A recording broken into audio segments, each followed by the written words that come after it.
நாயகனாய் நின்ற நந்தகோபனுடைய கோயில் காப்பானே, ஆயில் காப்பானே, கொடி தோன்றும் தோரண வாயில் காப்பானே,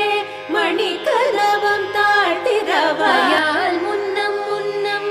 மாற்றாதே அம்மா, வாயால் முன்னம் முன்னம் மாற்றாதே அம்மா,